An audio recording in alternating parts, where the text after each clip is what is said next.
Welcome. My name is Austin Williams. I'm the director of the Future Cities Project.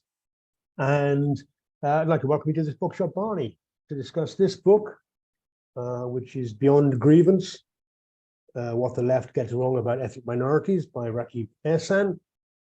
As an aside, we run the only non-fiction readers group in the country. And next time we're discussing this book, which is Matthew Goodwin's Values, Voice and Virtue, the New British Politics. That's on the 19th of July, or welcome, that's face-to-face meeting. Thirdly, George Osborne this week, if you remember him, said that austerity had a positive effect on the UK. We at the Future Cities Project haven't actually noticed the benefits. So if you want to donate the price of a pint, obviously that's too much, probably 25 quid now, but make any donation, small or large, gratefully received. And finally, this event is held in conjunction with the brilliant Don't Divide Us, the anti-racist organization that promotes colorblind anti-racism based on freedom and tolerance. Just a very simple sentence which says it all, really. Again, the link is provided early on, so many thanks to them. So the main event, we have Rakib Ehsan. He's a research analyst and writer specializing in matters of social cohesion and public security. Did I tell you this meeting was being recorded? For Special Branch. Yeah, it wasn't very funny. Rakib has a PhD in political science, looking at the impact of social integration on the public attitudes of British non-white ethnic minorities. And I know what you're thinking, whatever happened to proper subject matter in universities? But apart from that, it's a really important, very topical, very readable book that explores the politics of division. It's very detailed, got loads of important insights, not least around the seldom referred to ethnic minority votes for Brexit, which is worth reminding yourself of every day of the week.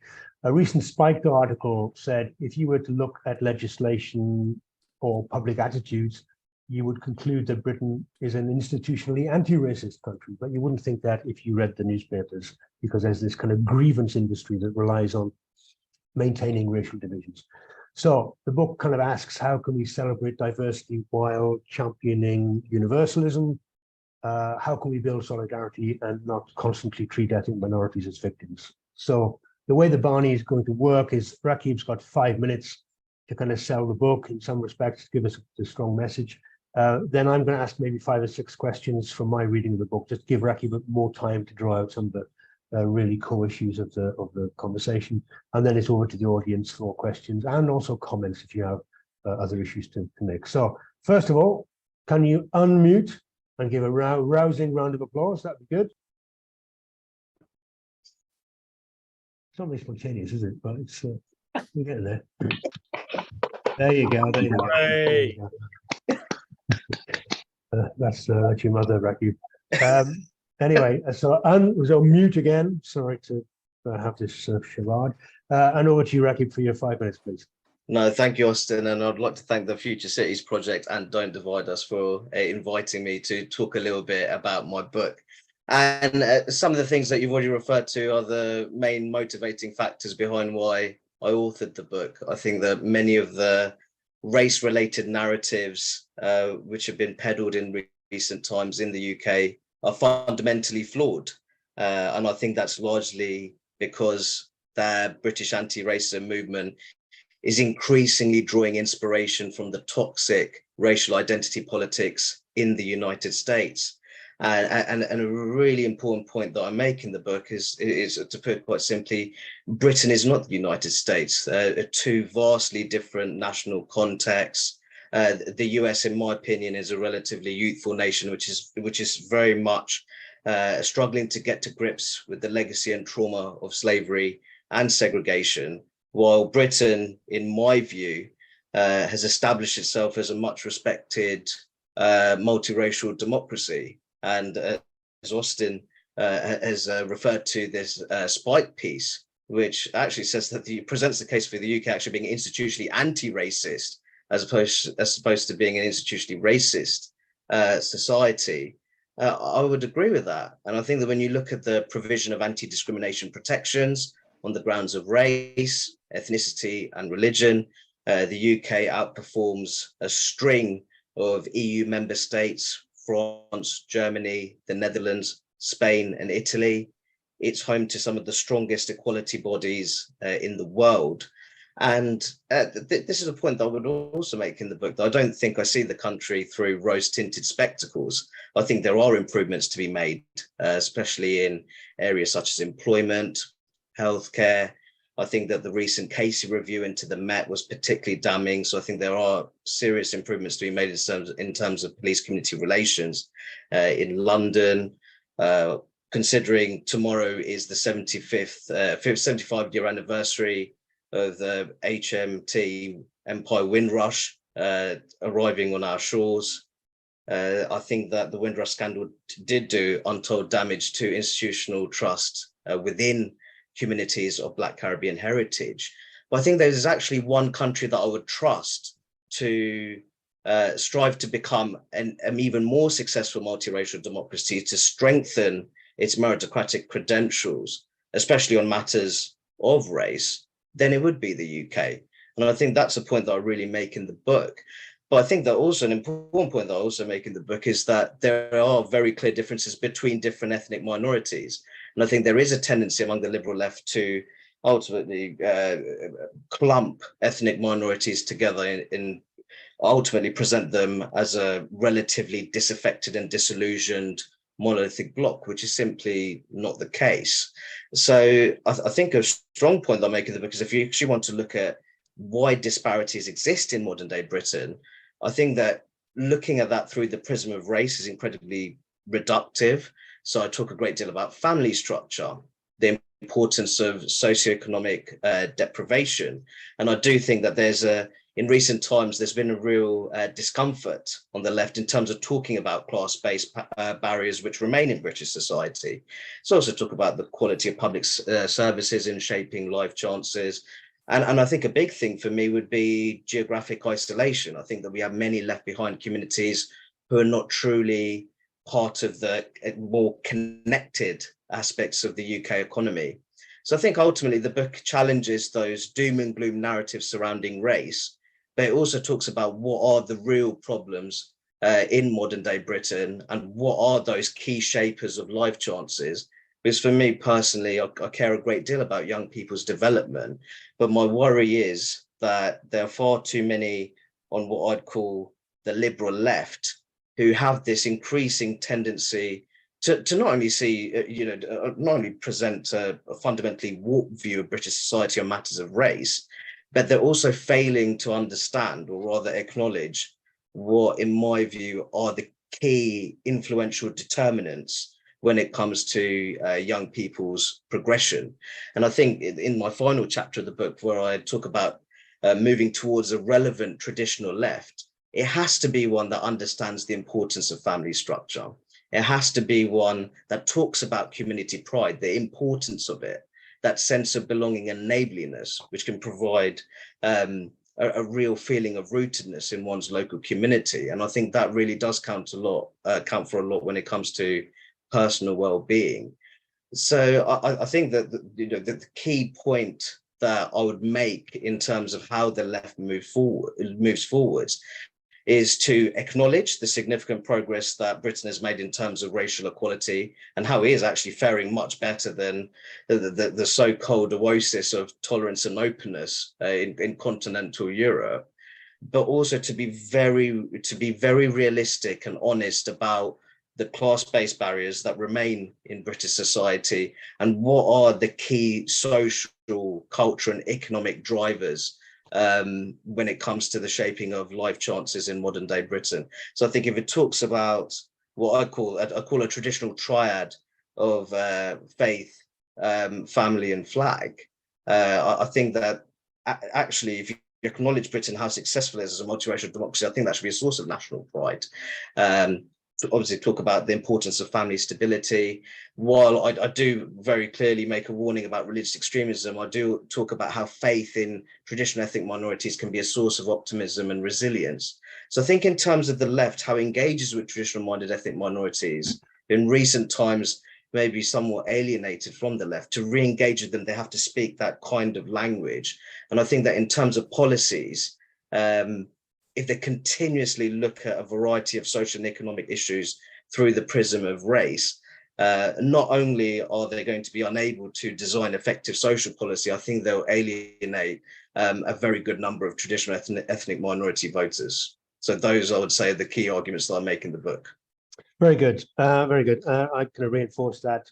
A very kind of worthwhile points being made in terms of sometimes they're kind of things that you wouldn't normally associate with the left, and you're trying to kind of suggest that maybe they get a handle on it.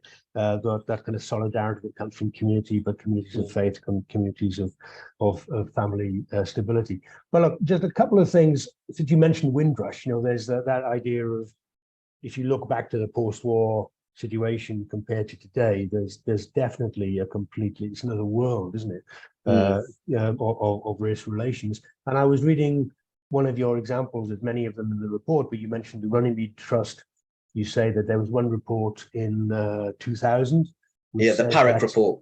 That's right. So, saying that if anybody that thought racism was widespread, was partisan and skewed, but 20 years later, they were arguing that racism is systemic.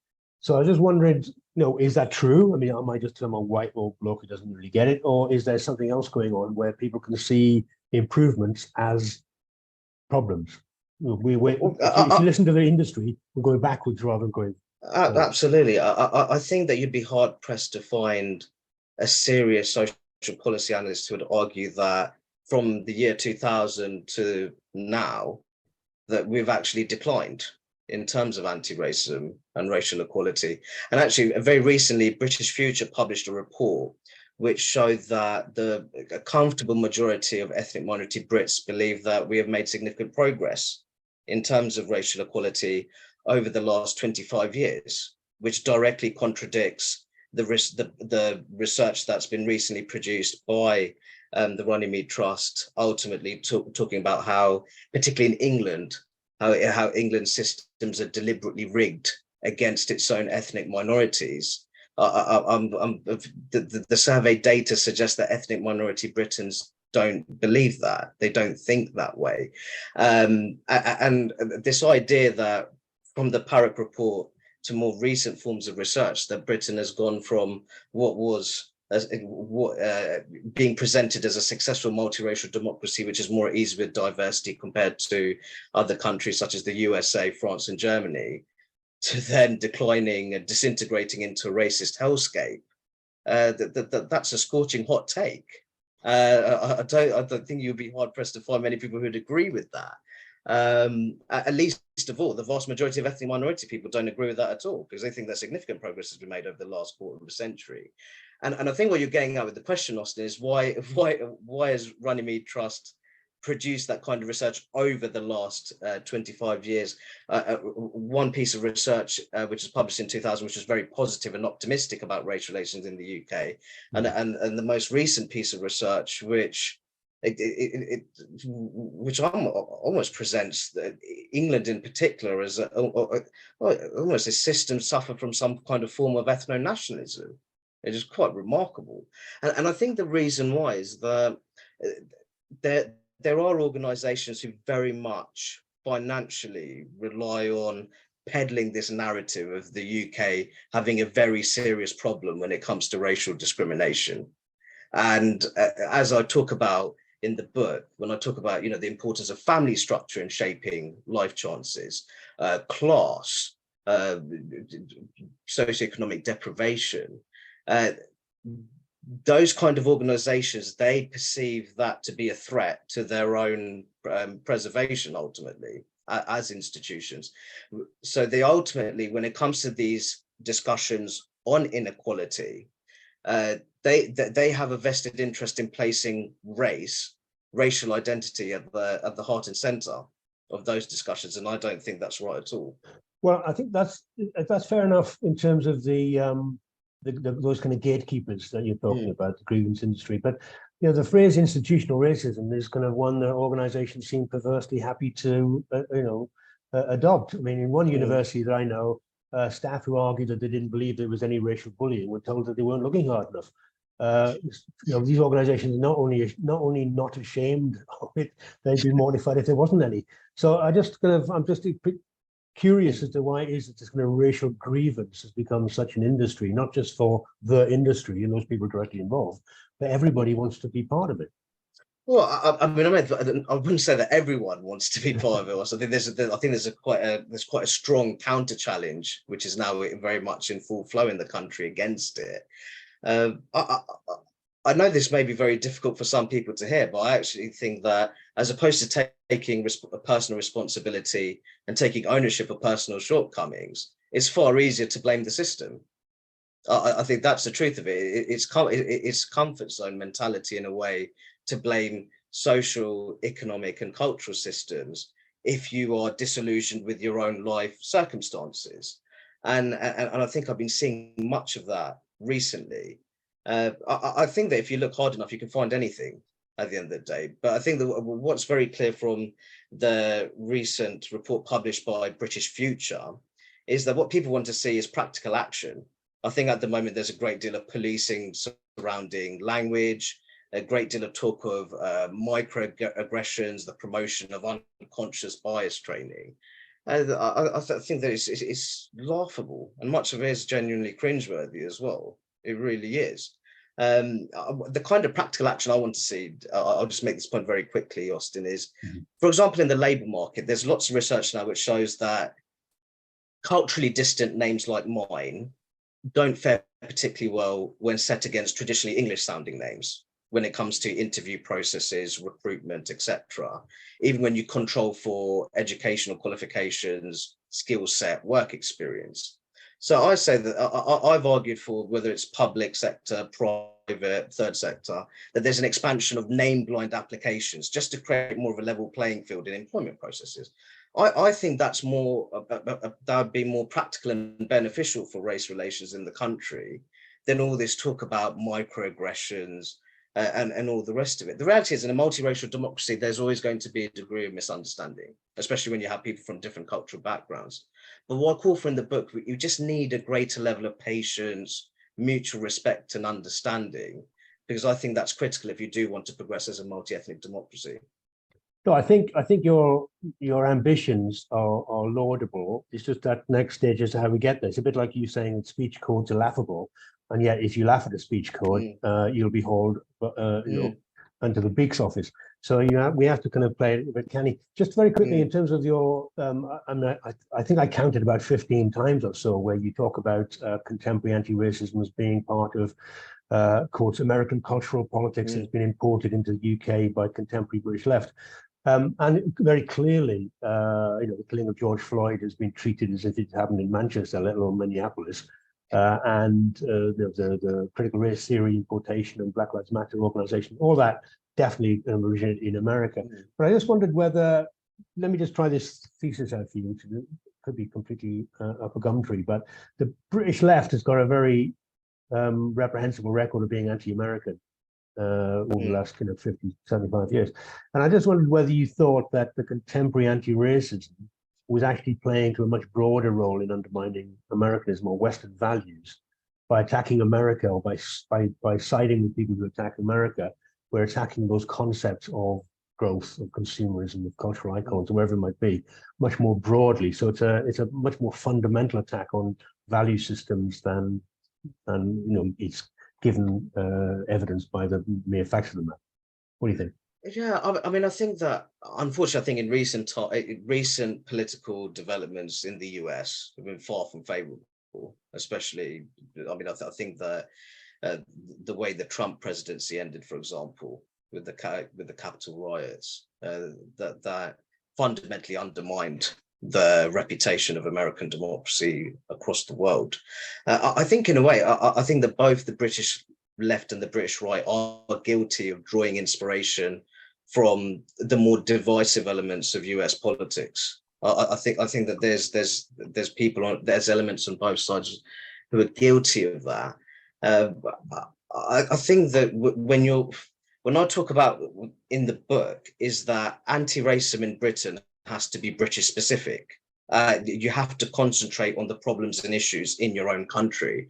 And there's research I've done myself, which finds that the British public, the way they view matters of race in their own country is very different to how they view matters of race in the United States. So any anti-racist politics in the UK which draws inspiration from what's going on in America is doomed to fail, in my opinion. And I think that, as I said previously, two very different national histories and contexts, and just the sight of, following the police killing of George Floyd and the emergence of BLM in the UK.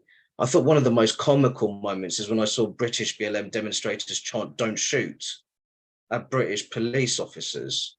And I just thought the vast majority of police officers are unarmed in the country. And within the policing profession, the vast majority support that model of policing as well. So I think that really tells you where, it got to the stage where British BLM protesters were cosplaying as American civil rights activists from the 1960s. I thought it was one of the most tragic moments in Britain's anti-racist history, if truth be told. I got a lot of stick, especially being a non-white individual, for criticising BLM. But if truth be told, if you've seen recent developments, there's been a great deal of corruption-related scandals closely associated with the BLM movement in the United States.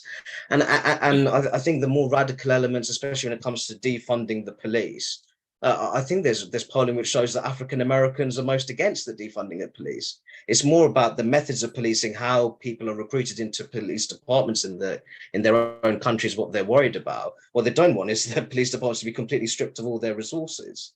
And I think it's very similar here in Britain as well, that there may be a strong feeling within Black British communities that there is a degree of racial unfairness within policing. But if you actually dig down the figures in recent years, the majority still have confidence in police to do the bread and butter work, their local police forces.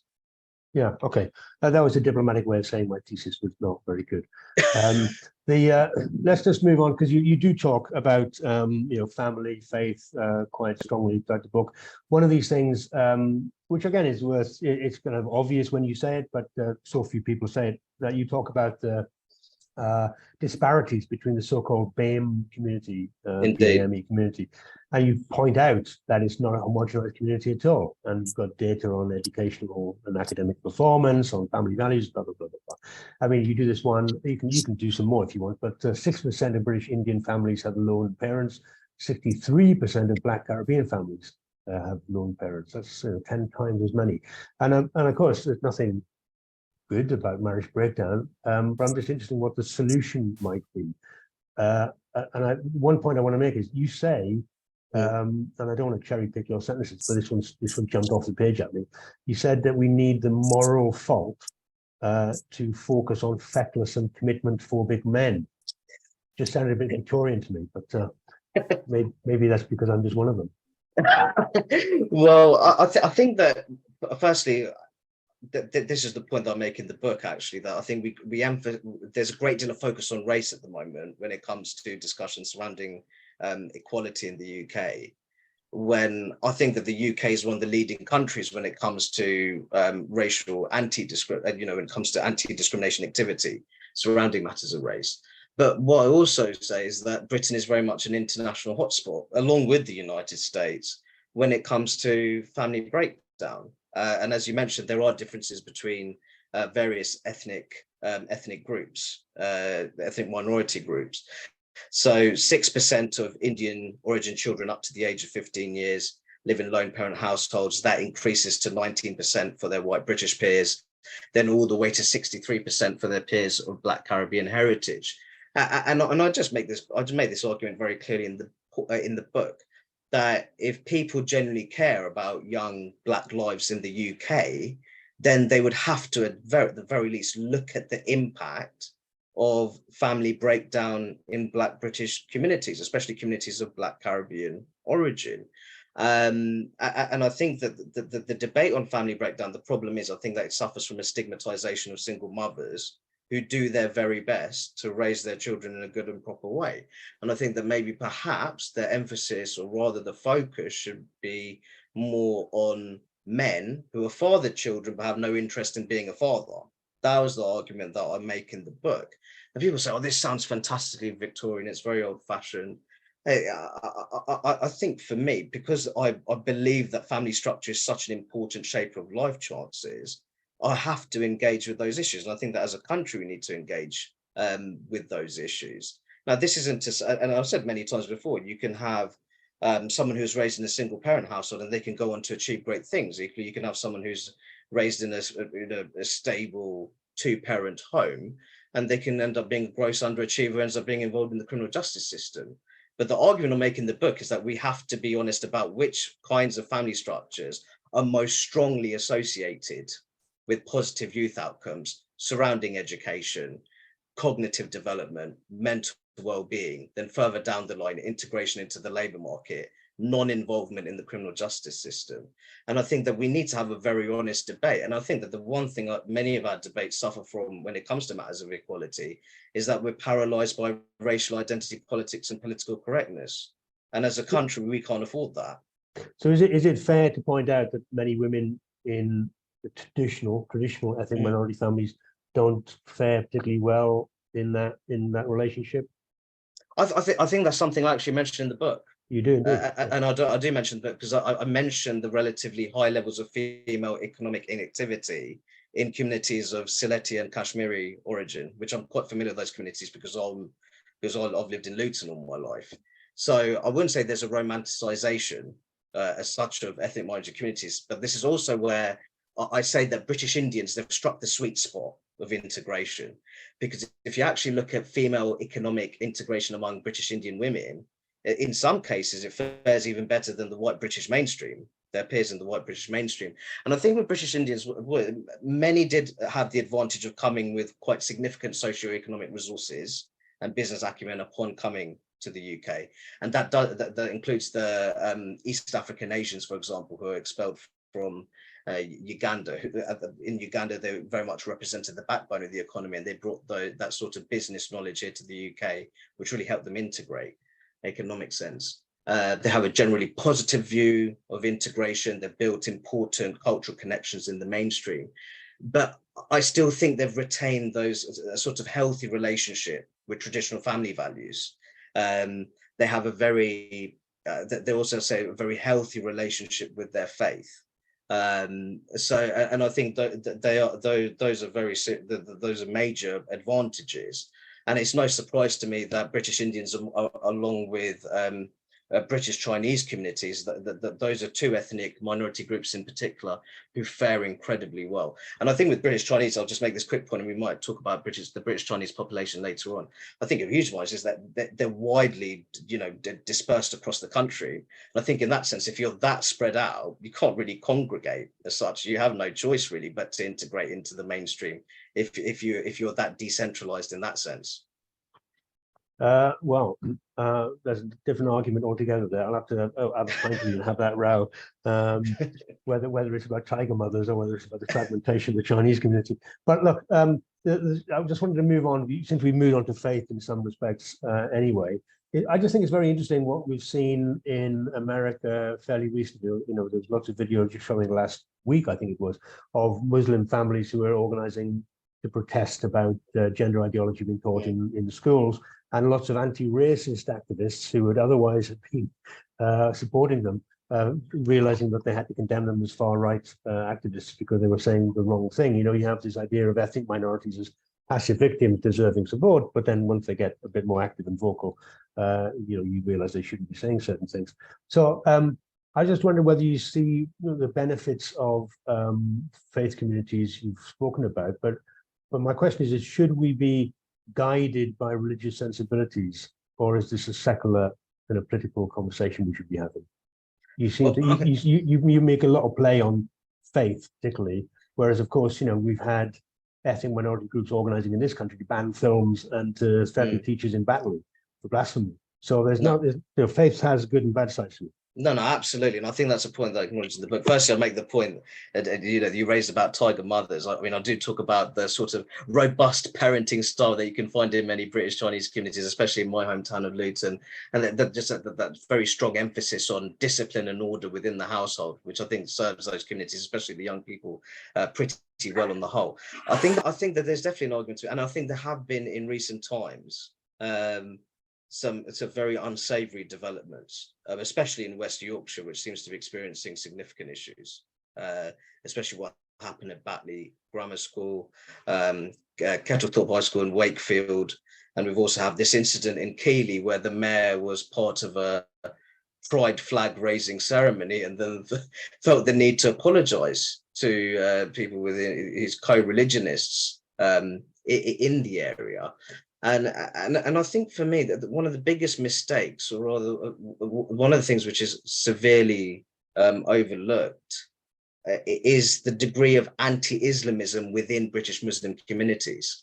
And if you actually look at the survey data, that British Muslims are very similar to the wider general public in terms of being concerned over the dangers of Islamist extremism in the UK. I'd actually make the argument that many moderate and relatively liberal-minded Muslims have to encounter that kind of Islamist thinking on a day-to-day basis, because British Muslim communities tend to be relatively residentially segregated as well. So I think that where it would be difficult for the left is obviously reconciling that tension between what I consider to be Islamic social conservatism and radical cultural liberalism. The Labour Party can't both be the political arm of Stonewall and the party of British Muslim traditionalists. I've been saying this for years now, but now I think we are seeing the consequences of trying to straddle those two horses. It's not easy at all. I think for me, where I do draw the line, and this is a point that I've made in a number of public events, we have no blasphemy laws in this country, and I think that is just the reality of it. And religious dissent is very much part of this country's heritage. And if there are communities who very much enjoy the considerable religious freedoms offered to them in this country, they have to understand that the whole debate on freedom and rights, I think that what's missing from it a lot of the time is reciprocity. And there has to be that understanding. And I think more generally, this is what I was talking about. There needs to be a degree of patience and understanding. I believe that the boy who was involved in what happened in Kettlethorpe High School, I believe, is an autistic 14-year-old. And then what we saw was some kind of quasi-judicial session in the local mosque involving councillors, the local police force, the head teacher, the local imam. And it sat very uncomfortably with me, if truth be told. It really did. And I think that's where I talk about in terms of faith. It's like a shared appreciation of faith, how it can, play an important part in one's family values. It can also provide a sense of belonging, especially sort of religious civic associations, how that can help to combat loneliness and social isolation. But I do make very clearly in the book that whoever is in government, they have to adopt a very robust approach, especially when it comes to religious extremism. And that includes Islamist regulation of the public sphere. I think that's very important. I mean, in terms of faith, obviously people tend to either nod off or see it as being part of a religious campaign. Whereas in fact, the community benefits and the social solidarity, I don't want to use religion as a tick box, but there are certain things which definitely come from that, especially during periods of COVID crisis or whatever, that the church can actually bring, or the church or the imam or the whichever religious kind of faction we're talking about, can actually bring some relief in some respects. Look, you've also mentioned Labour Party. There you are, Blue Labour, if that's not too offensive a term to use for you.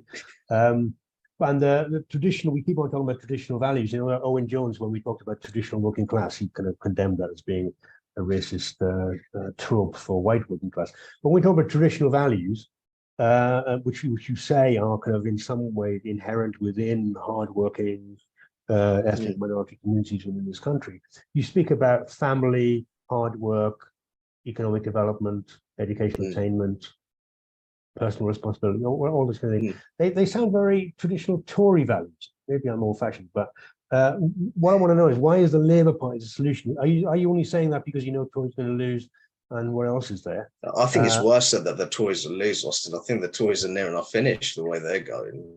I'm being generous, Rakib, in case I think in the audience.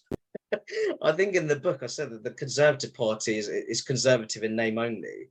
And I think that any party that can make Boris Johnson its leader will never truly take family structure and personal responsibility very seriously, in my book. I actually think that Labour, in a sense, I think this is something I talk about in the book, that there are many politicians and the modern left who actually, they've had socially conservative upbringings and have quite socially conservative lifestyles, in the sense that they were raised in a two-parent home, mum and dad, they were born in wedlock, and then they replicated that when it came to their own family building story. And I think there's a hypocrisy there in saying, oh, anything goes, this works well, and this works well. But then you stick to a very sort of conventional approach, or you have a rather very conventional, and some would say quite old-fashioned family structure in that sense. So I think there is a degree of hypocrisy there. I think that with the sort of modern day Labour Party, I do think values such as personal responsibility and individual initiative, that they do play a part more and I think that, for example, you can take it into individual initiative when it comes to volunteering in your local community. That's about your community well-being. I think that personal responsibility can mean, being devoted towards the stability of your family and the well-being of your community. That would be a form of personal responsibility. So I know that it sounds quite individualistic, but I see it in terms of a sort of wider social benefit, in a sense. But I do think that any party of the left, in any part of the world really, has to be honest about there is a limit to what the state can achieve. And I think they have to be honest about that, especially if there's not much money around in terms of, in order to use for government expenditure. I think they have to be honest about that, which is why precisely I do talk about the importance of family structure, community pride, in the sense of how can you galvanize a more voluntary spirit in terms of community contributions. So I do think that's important. And I think that Labour needs to be part of those conversations. So it's not so much that I'd say that I do belong to the left, but I wouldn't say that I'm this kind of, in a sense, and certainly not a Thatcherite with a social touch. I'd say that I'm more economically left than that. But I wouldn't say I'm not a statist either. I think that I'm kind of that. I would say that more of that sort of blue Labour humanitarian tendency. I know this would be some people say his head in the clouds. But for example, in Germany, I think Germany fares quite well in terms of its model of quote determination. The government, business and trade unions cooperating very well in terms of the wider economic national interest. I'd like to see more of that in the UK, because I just think that this economic and political culture of confrontation and adversity, I don't think it serves the country very well at all. So I think that I'd like to see our economic affairs move in that kind of direction.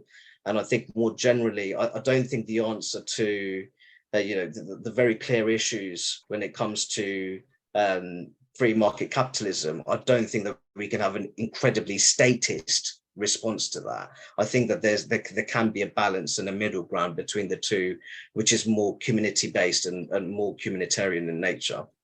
Very good. Look, I'm going to ask you one last question.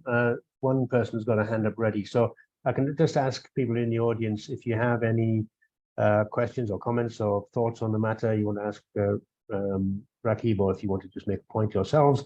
Can you just raise your hand, which I think is one of the little buttons at the bottom, but it depends what your machine looks like. Anyway, people are doing it all right. So look, my final question is on, well, kind of following on from that really, which is you say, let me just give you a quotation. You say, when it comes to robust laws outlawing discrimination on the grounds of protected characteristics like race, ethnicity, or religion, Britain is one of the leading countries in the industrialized Western world, which is true. But I don't know whether I think that's a good thing. I mean, it's like the vast array of legal restrictions and a panoply of kind of laws, which, you can't move for a new bloody law coming out, whether that actually undermines the conditions for building those very personal social relations and those political battles that have to be had, rather than relying on some kind of legal mandate. Do you think that there's a drawback to this kind of legal framework? I think there's potential abuse of that framework, and I think that needs to be rectified. And I think that, for example, the government now is looking to reframe sex as a protected characteristic to be, explicitly mean biological sex, and I think that's very important, considering the in recent times, the level of influence that we've seen, especially when it comes to radical transgenderism and in my view, protecting the integrity of firstly, pushing back on the twisting of biological reality, but also the integrity of female sensitive sex-based spaces. I think that's hugely important. I think more generally with the Equality Act, it's more. I support the Equality Act on the whole. I think it's more that people are a bit puzzled when they start seeing, these arguments for people who supposedly support the Equality Act, but then they also support racial quotas, and they think, hang on, that's clearly incompatible. How can you support the Equality Act and also support measures which would clearly prioritise particular racial and ethnic groups? And I think we've seen some very bizarre cultural developments within the RAF, for example, towards white British personnel, especially of the older variety. And I think in a way, I think the Equality Act would have more respect if it was also used as a legal mechanism to counter those kind of cultural developments within institutions. Because in my view, that's quite clearly a form of racial prejudice. There's racial prejudice, there's sex-based prejudice there. There's a degree of ageism there as well.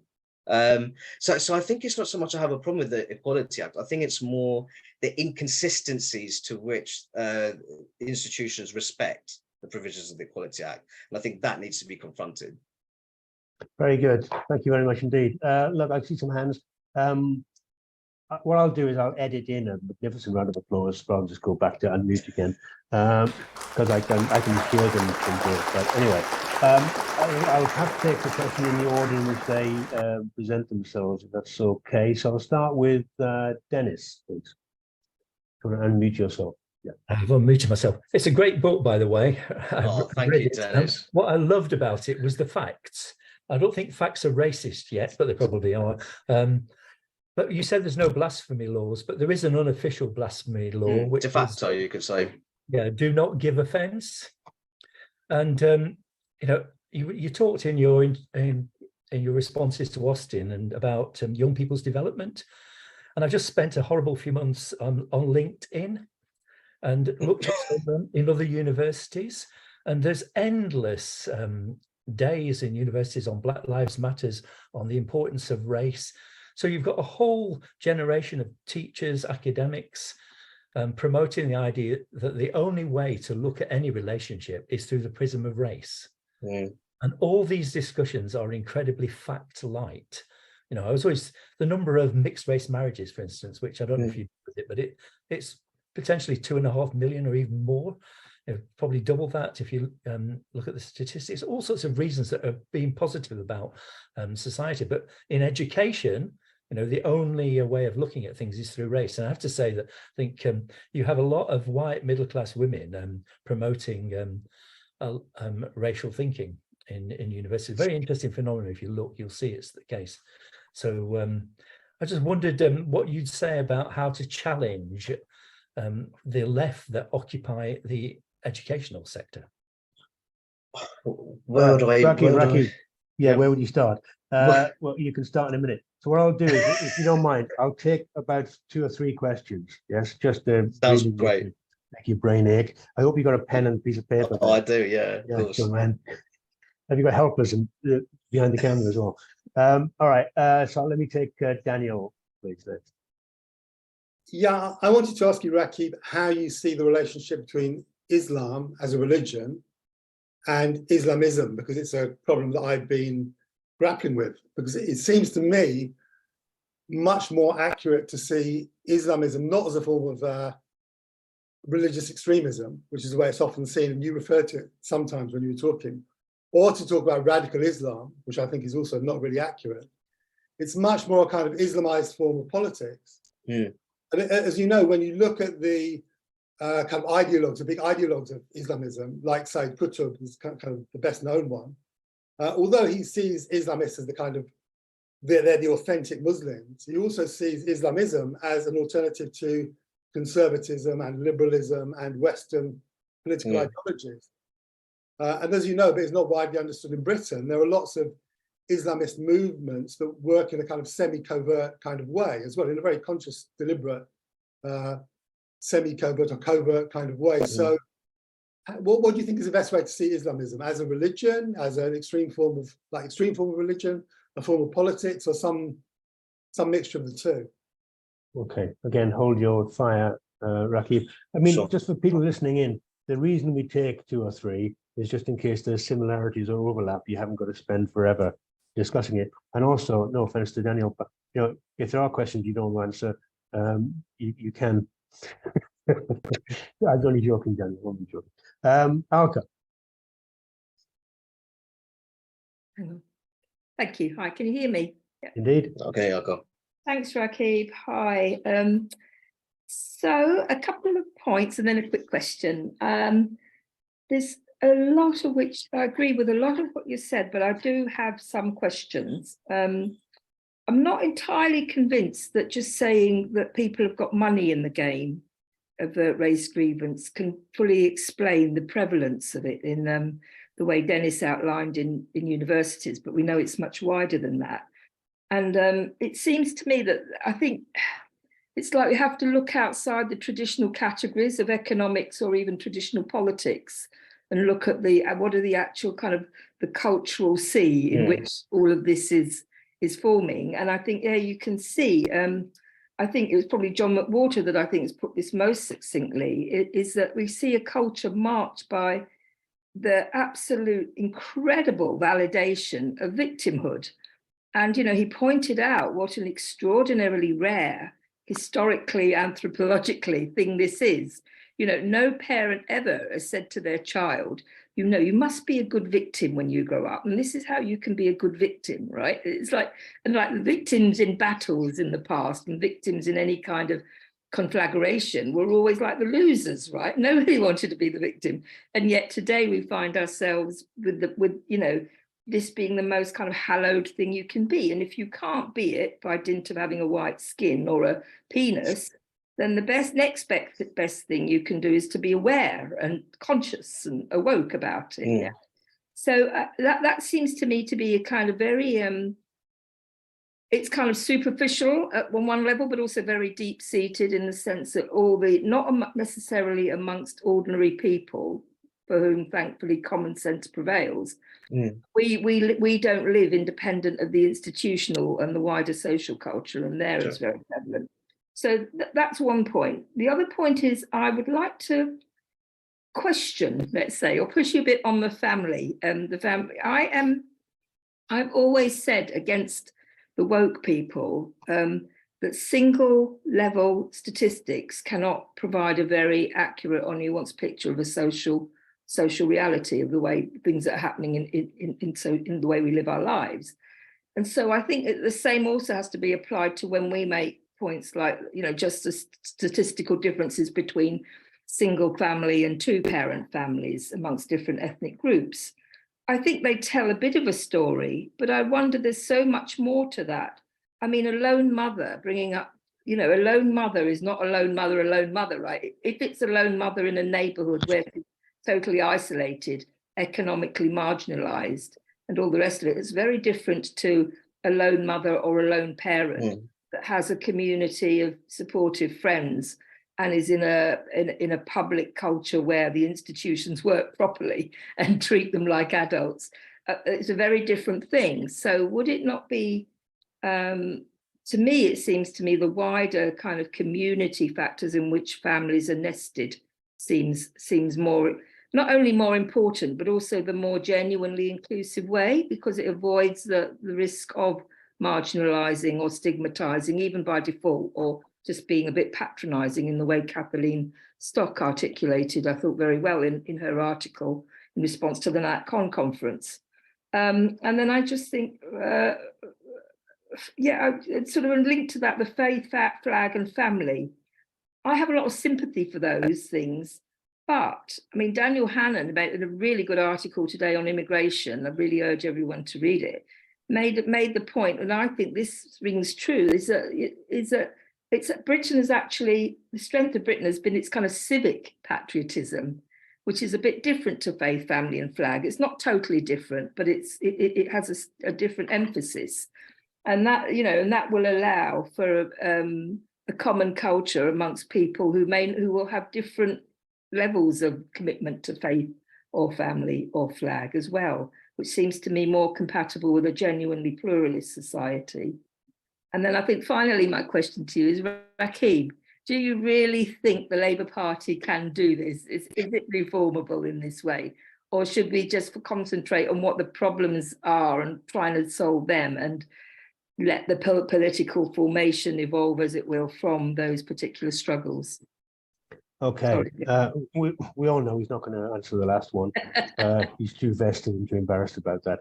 But the rest, Rakib, if I can come back to you, sorry for the rest of you. You just hang fire. I'll take these answers and then I'll come back out to you, those waiting with questions. So Rakib, do you want to give it a bash? Sure. So firstly, with Dennis's point, I couldn't agree more that I think that there's an increasing tendency, especially within the educational institutions, where there's almost an encouragement of young Brits to see themselves through the prism of race. And naturally, as British citizens, they are so much more than that. If I just talk about, my own sort of personal experience, I say that I'm also a son, I'm also a brother, I'm also a Lithuanian, I'm also a Muslim. So there's so much more than being what your racial identity is. And I think that many people, in terms of where they find their sense of meaning and rootedness, in many cases actually has absolutely nothing to do with race. People can also have a very strong class identity as well. I think that being raised and still living in Luton, I think that naturally many people have a very strong traditional working class identity. So I think that what this hyper emphasis on racial identity, what it actually threatens to do is to fragment working classes in towns like mine. I think that's the concern that I have, really. And I think the point you make as well, that racial identities are quite fluid in the UK now. I think in recent times, the mixed race, if you talk that broader mixed race group as a broader ethnic category, it's the fastest growing ethnic group. You could see that in the census data. So I think all in all, seeing people through, rather in this active encouragement of making young people, almost I'd say coercing, it's coercion there in terms of encouraging them to see themselves as almost a sort of racial unit. I think that it's deeply unhelpful from a social solidarity and community cohesion perspective. If I could go on to Daniel's point surrounding Islam and Islamism, I think the best way I describe Islamism is it's a sort of religio-political creed. That's the way I'd describe it succinctly. And I think the two can be quite different. For example, there's a notable, and I think I'd make the point that you can see general trends across different countries. There's different socio-political values when it comes to Muslim Americans or British Muslims. The sort of center of gravity can be quite different, and you have to ask why. I think that the US, for example, has traditionally had a very selective immigration system. So in a sense, that they've been able to, I guess I was filter in a sort of more socioeconomically advanced, more educationally successful Muslims from other parts of the world and integrate them into the US economy and US society more generally. Well, if you actually look at the pattern of a Muslim dominant migration, especially from Azad, Kashmir and Sylhet in Bangladesh, it's more of a sort of, they're quite rural, deprived areas, which are incredibly socially conservative. And I think another point I'd make about Muslims that migrate to America, they come from relatively cosmopolitan, liberal-minded, better educated city centers in their country of origin. So migratory background comes into that, and that does have an impact on the kind of politics that you see developing, not just in the UK, but in other parts of the Western world as well. That does play an important part. I think that more generally that it's a difficult one for the contemporary British left to handle, really. Where do they say, listen, this kind of behavior is very clearly unacceptable, and then what qualifies in terms of, this is permissible under religious freedom. And I think that's even something that I think about a great deal, if truth be told, especially being a quite traditional minded British Muslim who, in my view, overall is very pro free speech. So, and I think there's something that I'll think about more, and maybe something I might write a book on one day, if truth be told. But I hope that goes some way towards answering your question, talking about that differentiation between Islam and Islamism. And I think Islam as well, there's so many different branches and denominations. People have a more sort of dogmatic approach to it, or they have a more sort of spiritual connection. You require, that's an entire debate, entire conversation in itself. I think Alka made some very interesting points. I think in terms of, the arguments surrounding sort of family structure, I did make the point that I'm sure I made the point, there's a variety of social, economic and cultural factors which feed into the shaping of life chances. So I didn't say that family structure is an automatic determinant. I don't think I insinuated that at any point. But I think there's something to be said that if you look at areas where there's particularly high levels of social trust, there tend to be areas also characterized by high levels of family stability. So I think that when you talk about that sort of nestling effect, it's that kind of effect of what's taking place at the micro level can also shape what the conditions are at meso level or macro level, you could say. So I definitely agree that a lone parent overall may have an easier job of raising their children if they're in a quite cohesive community where you have supportive elders within that local community. Compared to a lone parent who lives in a very geographically isolated community, which is with this very low level of community pride, for example. So I think that's the argument that we make, really, that there's a myriad of social, economic and cultural factors that come into play when it comes to young people's progression. And I agree with the point with faith. I think that I talk about civic patriotism in my book. For me, when I talk about it, it's more of a sort of shared appreciation of the sort of the positives that can be drawn from faith. And for me, I think the coronation was a fine example of that. You had a variety of faiths which were represented in the coronation of King Charles III. And I think in a way that was a healthy celebration of our multi-faith democracy, where you have King Charles III, who is the Supreme Governor of the Church of England, but has also described himself as the defender of all faiths, and he's described Britain as a community of communities. I think that you move the debate forwards. It's a matter of tying together that diversity in a common set of values, that civic patriotism, which can tie together different ethnic and religious minorities. And I think that is required, because if you don't have that sort of that shared or common moral cultural standard, then social cohesion can unravel very quickly. And that's something that we really mustn't rest on our laurels on that front. Very good, very good. All right, thanks for that. All right, I've got 1, 2, 3, 4 hands showing. I'll take them all in a row, if that's all right. You chuck in there, Rakib. Terry.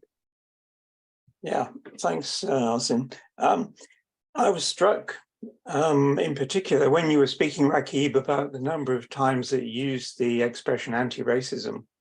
And I'm just wondering about the capture of words, because anti-racism to me now means essentially the same thing as racism. So it means critical race theory. And if you read any of this in the press, or if you look at the indoctrination that's taking place in schools that's called anti-racism, it is actually induction into critical race theory.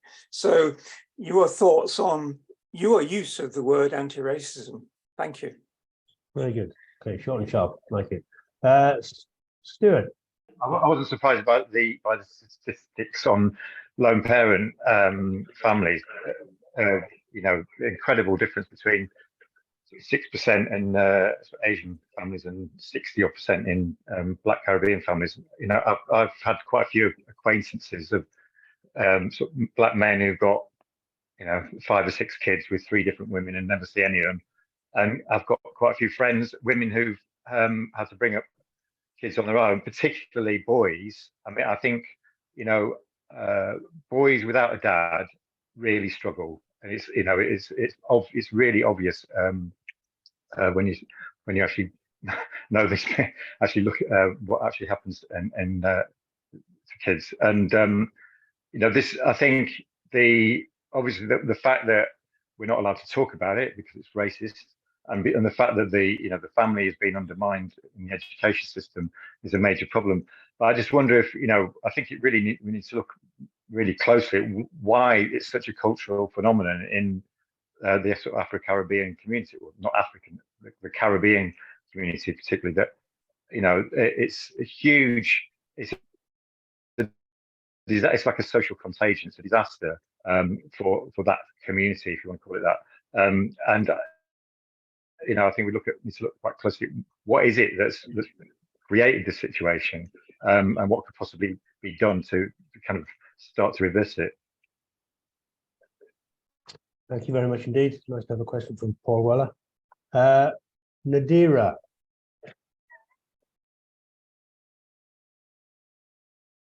Nadira. Can you hear me? We can indeed. Ah, there you are. Hi. Hi. Yes. Hello. Hi, Rakib. I haven't read the book yet. It's on order. But I just I just wanted to make just a couple of quick points. I think that kind of, as I said to you, I think on Twitter, under my different handle, not my name, but I think culture is so important, because if you haven't got a culture of, so obviously I'm an ethnic minority, and I'm originally from Somalia, so I was a refugee many years ago, about 30 odd years ago. So I grew up here, and I'm sure you have loads of people from my background in Luton as well. So I think the point I wanted to make was that the culture is so important. If you want to progress in life, you've got to have a conducive household that wants to study, that wants to do well at school, that doesn't listen to children bullying you because you're academic, goes to university and then gets a job, and that's the way you're going to do it. It's nothing to do with your, okay, that's probably not right, but the point about self-reflection, is the reason why you got turned down for that job, is that because the person was racist, or is that because you didn't do particularly well in that interview? Maybe the cultural fit isn't quite right. So it's actually very complicated. And like for me, I sort of get called names and and stuff, because I present quite a complicated sort of view on these things. And if you start blaming race on your innate characteristic, putting the blame on innate characteristics such as your sex or your color, like you said, that doesn't progress you very far. I agree. And I think this is really harmful for children, for young people coming up, because many, I sort of sometimes go and do some volunteering and mentoring, and a lot of them, the first thing that comes into their mind, they haven't even stepped the foot into the workplace, is racism.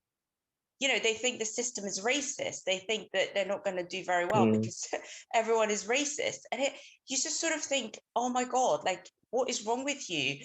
There are people who wants to come to this country and they're dying on boats. And here you are, you're so lucky to have education and everything for you. And the first thing you do is you complain about systemic racism.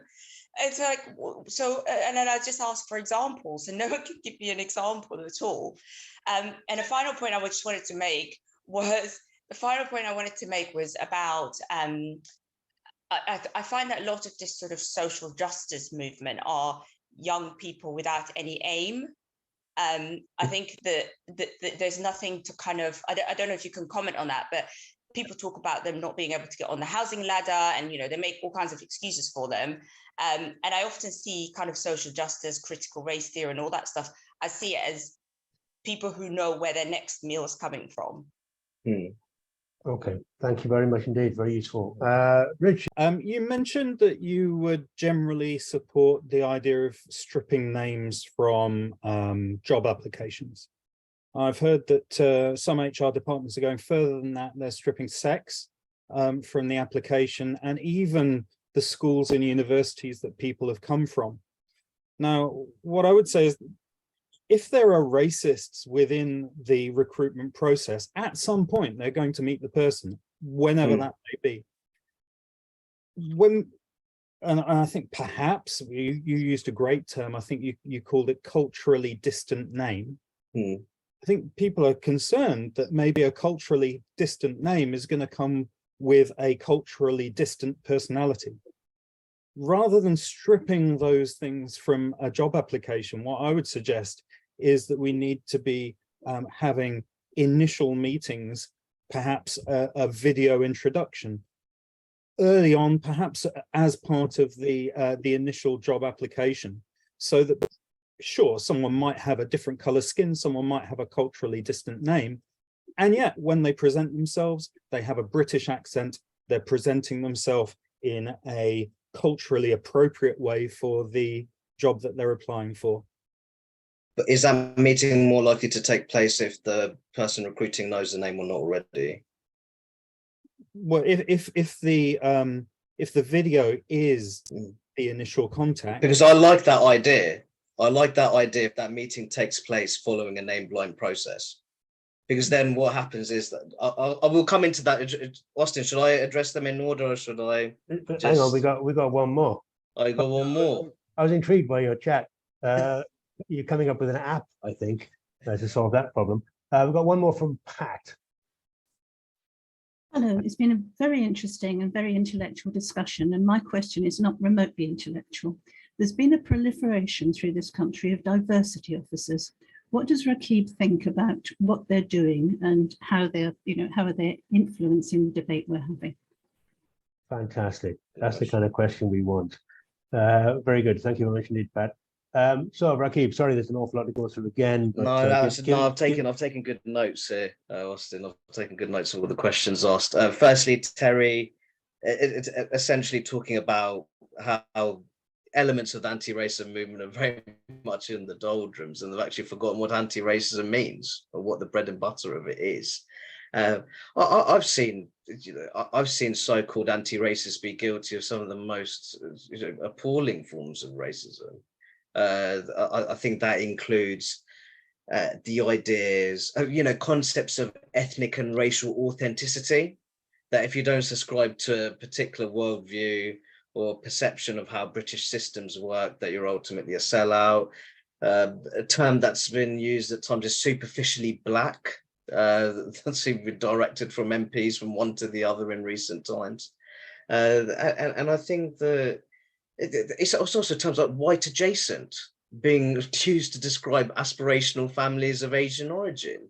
I mean, this is incredibly racially I call it racially motivated abuse. I don't know how. I think that is certainly the case, and I think people at times they sort of excuse their racist behaviour by talking about power structures. It's not possible for someone who is non-white. No, it's not possible for someone non-white to be. It can't be racist towards a white person. Of course you can. It's absolutely bizarre. But there've been even cases. We've seen numerous grooming gang scandals in the country, and that's included cases where non-white adult male perpetrators have, while sexually abusing underage white working class girls, racially abused them at the same time. I mean, where's the power dynamics in that particular case? I mean, it's just amazing that, Austin, the mental gymnastics that I've seen in order for people to justify their own racism in the anti-racism movement is tragic. It's actually, it's beyond laughable. But at times, you could also say it's quite dangerous, that form of thinking. It really is. It's certainly a threat to social solidarity. Moving on to Stu's question surrounding fatherlessness and why it's especially high in particular communities. I think the reality is that you'd have to look into internal social and cultural norms. I know for a fact in my local community in Luton, if it was, obviously I would never do this because being a sort of traditional minded British Muslim, but say if I had a child outside of wedlock, there would be people who probably wouldn't want much to do with me after that. I don't think that's necessarily a bad thing, if truth be told, because I think ultimately those are my set of values and principles. I believe that ultimately, in terms of building a family, I think that having working hard in terms of developing a stable and secure marriage is an integral part of that. That's just those are my beliefs. And I think, in a sense, if you look at one of the leading factors of family breakdown, it is that the degree of children born outside of wedlock. And the reality is that's not the norm at all in British Indian communities, but that's increasingly been the norm in recent times in Black Caribbean communities. Now, that's not controversial to say. And based on conversations I've had with many people across a wide range of communities, I almost sense that in some ways that there are some men in particular communities, they almost see it as a badge of honor in terms of how many baby mamas that they can rack up. While in other communities, most men are just more than happy just to have their one wife, and that's it. And that's the truth of it. So I do think that internal social and cultural norms and values and mindsets count for a lot. Exceptionally loaded territory. It may get me into trouble. I get in trouble a lot. I don't particularly care nowadays, if truth be told. But I think that with that, if you want to overlook those factors, you won't really understand why the rate of lone parent households for Indian children up to age 16 is 6%, and why it goes all the way up to 63% in Black Caribbean communities. Moving on to Nadira's point, fantastic to meet Nadira. I've engaged with her a number of times on Twitter already. Where do I even begin? I do think that for all its flaws, there's no other place in the world where I'd want to live as a member of a racial, ethnic and religious minority. There really isn't. I think, never mind the anti-discrimination protections. I know that we give a lot of, the education system now receives a great deal of flack, and I think much of it rightfully so. But you have to say that I originate from a country where people took 6-7 years to finish a 3-year university degree because of all the social instability, the political strife, not just political strikes, political violence as well, which is so incredibly disruptive. And then when I see my university experience, that's such a stable experience on the whole, such supportive academics, in the beauty and peace of Royal Holloway campus, it's a world away from that. And I can't help, knowing, I love Bangladesh very dearly, but I also know Bangladesh's flaws very well too. And I think that makes me naturally appreciative of the life, of the opportunities, the freedoms and protections that I've been afforded as a member of a racial, ethnic and religious minority. And I think Nadira touched on a very good point, that if you keep on telling younger people that the system is deliberately rigged against you, it can be demoralizing. And I don't want to see that. It can be incredibly demotivating. But what I don't like is that you have anti-racist activists telling young non-white people that you're essentially second-class citizens in your own country, but they're undercutting their own parents who are trying to put forward a very aspirational message, which is centered on hard work, discipline, and determination. And I don't think those anti-right activists they don't have the right to work against those conservative and traditional minded parents in ethnic minority communities. Moving on to, was it Richard's point on name blind up? I agree, and they will have to eventually meet the people that they may potentially appoint. I think the argument made is that if you have more of those name blind processes within the broader process, there'll be more, more ethnic group representation of members who are traditionally penalized in those processes. More of them will move into a more advanced stage of the recruitment process. And then, as you say, when you have those video meetings or indeed a face-to-face meeting, which is the sort of post-name blind process, then that person, irrespective of their racial, ethnic or religious background, they have that opportunity to present a positive case for themselves for that particular role on a face-to-face basis. So I think that is the argument that I would make in that sense. I think Richard, did you also talk about how there's some organizations stripping away sex-based identity, people's educational backgrounds and all the rest of it as well? Apparently so, yes. Yeah. I'm not completely sure about that, if truth be told. I haven't necessarily given that as much thought, to be honest. I do think I think that there should be I think for me, a huge focus should be on educational qualifications, but then naturally it'd be a very awkward form to put your educational qualifications, but not to put the education institution, or have a process where you don't mention the institution.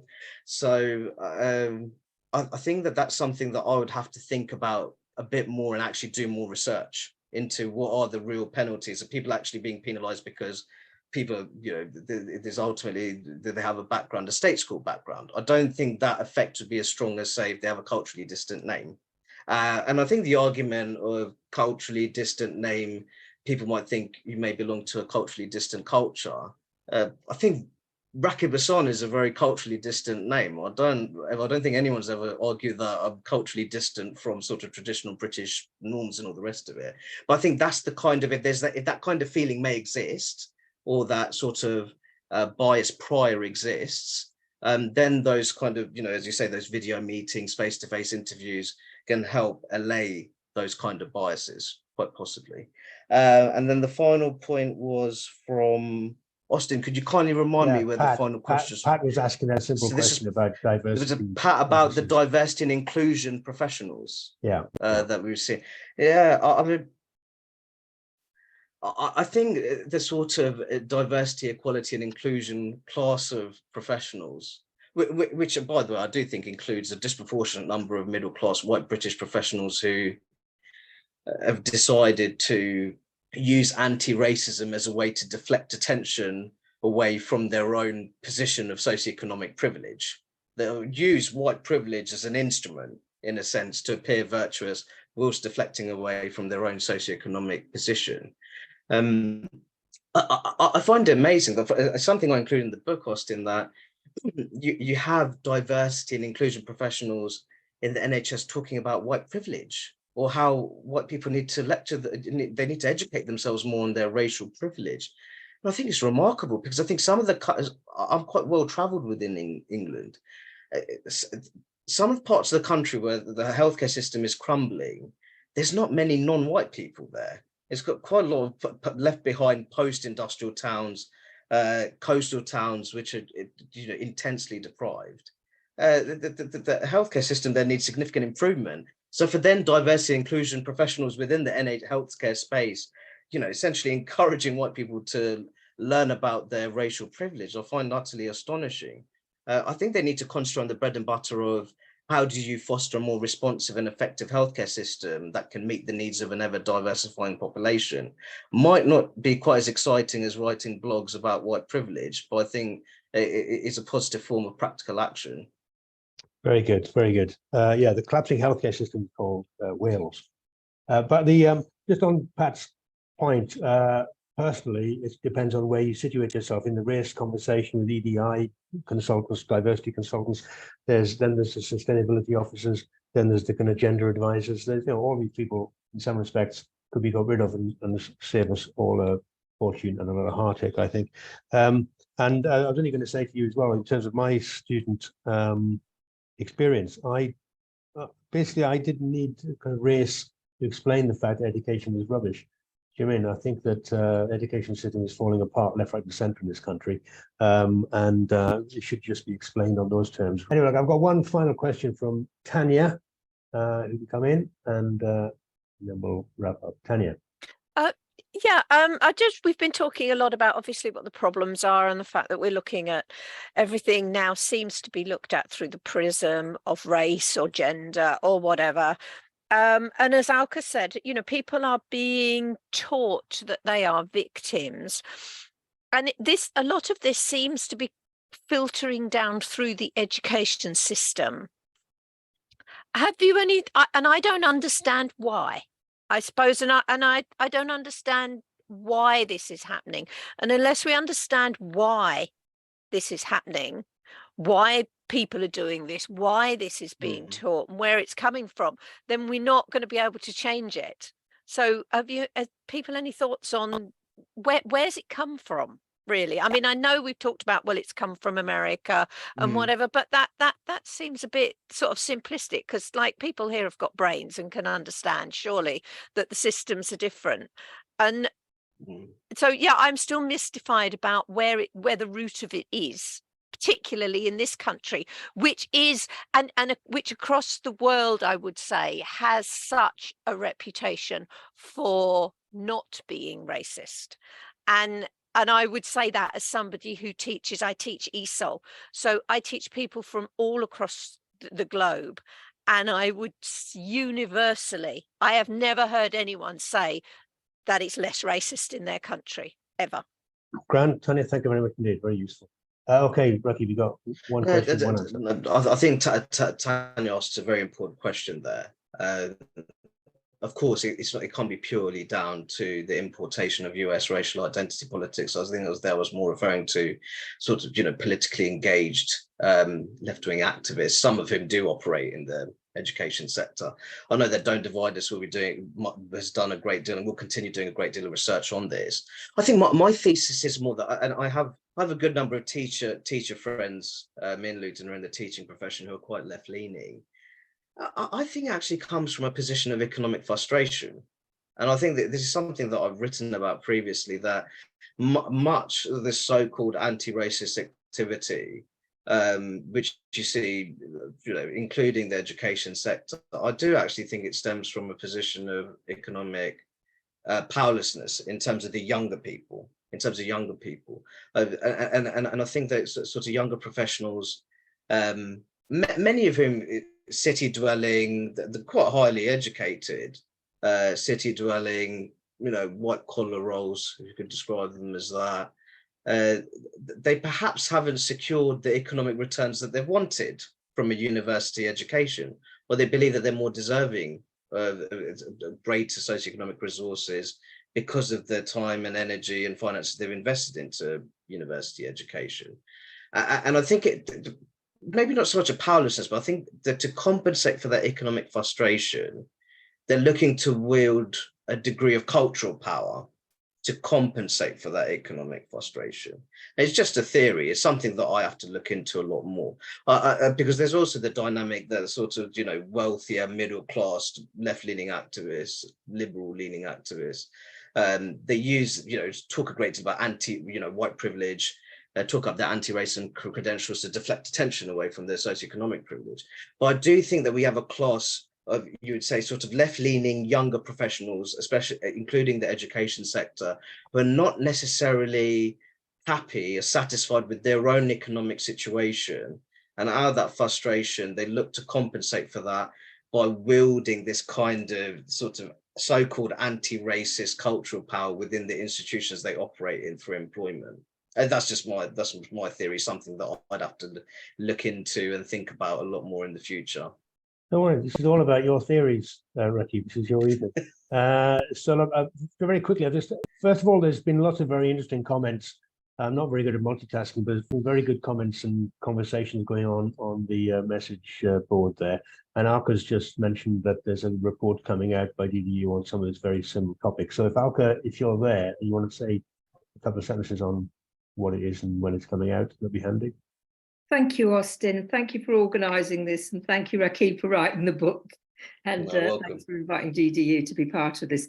Just a quick word. Our first report was out last year, and in it we looked at anti-racist policies of local authorities, and we discovered that a lot of them were using third-party organisations.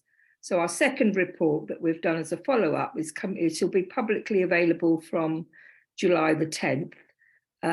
Is taking a closer look at a sample of these third-party organisations, many of which are companies, and it will address some of the questions that have been raised here tonight about why is this happening, in particular in the British education system.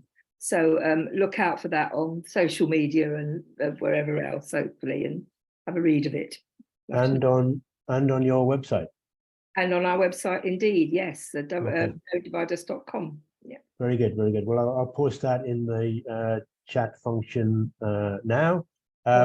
And really, it's all I have to say is a big thank you to Rakib. I have still got probably another 5 or 6 questions which I never got around to, as to why environmentalism is so terribly white these days.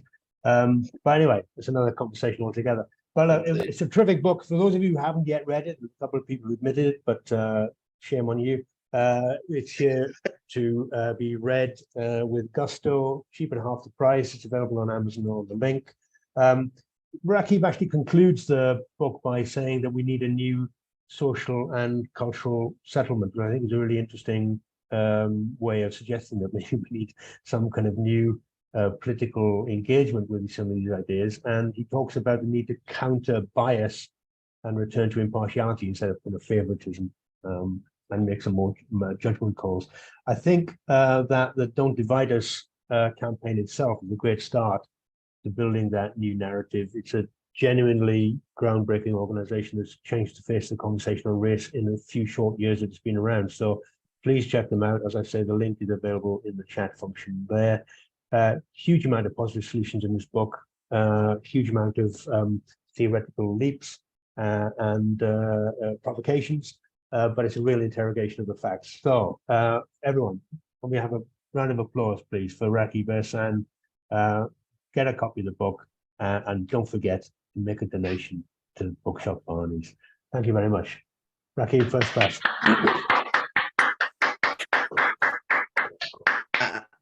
And thank you for having me. Thoroughly enjoyed the conversation. I'd like to thank everyone for joining in and attending the discussion. Really appreciate it.